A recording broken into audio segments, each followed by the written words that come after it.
सतगुरु घासीदास बाबा सत के अलख जगाए हैं। सत्य अहिंसा न्याय सुमति के रस्ताने के दिखाए हैं। मानवता समता समानता प्रेम दया सरसाए हैं। गुरु के ज्ञान धरैया मन खे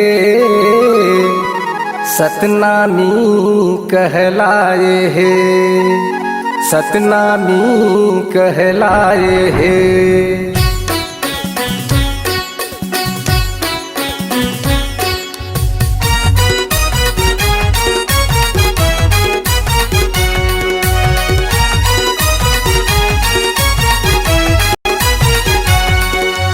जब जब अत्याचार बढ़े हैं मानवता कर लाए हैं। जब जब अत्याचार बढ़े हैं मानवता कर लाए हैं।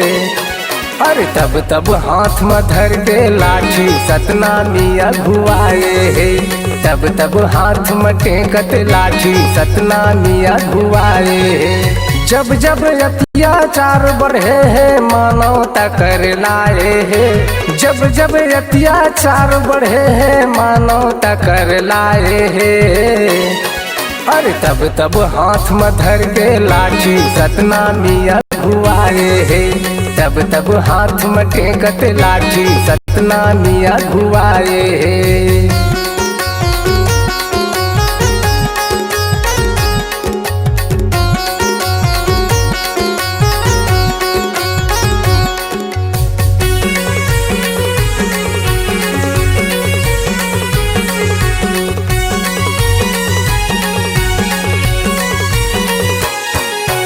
माथा मसादा चंदन सोहे गला मकंठी माला जी।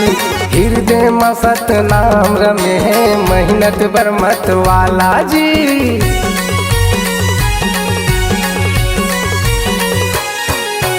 माथा मसादा चंदन सोहे गला मकंठी माला जी। हृदय में सतनाम रमे है मेहनत बरमत वाला जी। जब जब कोनो सरसुधियला पैखंडी बहकाए है। जब जब कोनो सरसुधियला पैखंडी बहकाए है। अरे तब तब हाथ में धर के लाठी सतनामी अगुआए है। तब तब हाथ में टेकत लाठी सतनामी अगुआए है।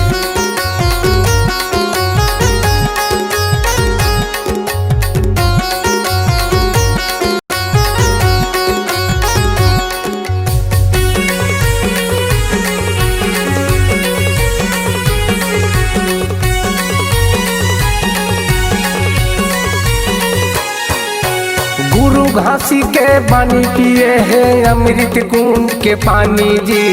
राजा गुरु बालदास के सेना सतवंशी सतनामी जी।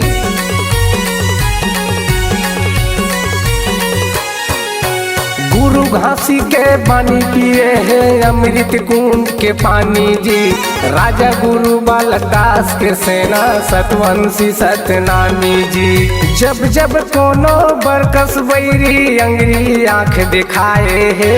जब जब कोनो बरकस बैरी अंगरी आँख दिखाए है।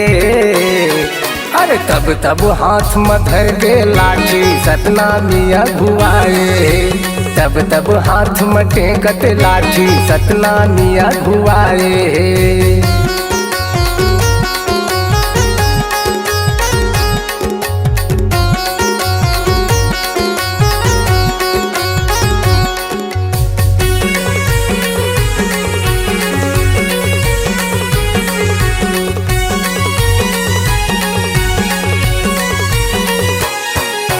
ज्ञानी समाज एकता सुनता समय मुअखरा गाथे रे। विपत परे माँ बजुर बरोबर छाती अपन अड़ाथे रे।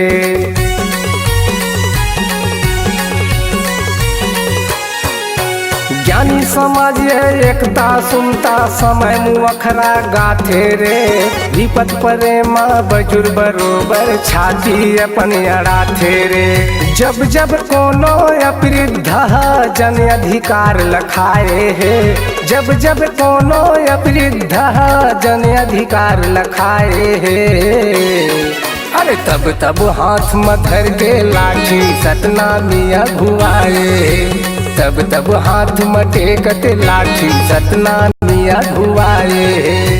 जब जब अत्याचार बढ़े है मानवता कर लाए है। जब जब अत्याचार बढ़े है मानवता कर लाए है, अरे तब तब हाथ में धर के लाठी सतनामिया घुआए है। तब तब हाथ में टेकत लाठी सतनामिया घुआए है।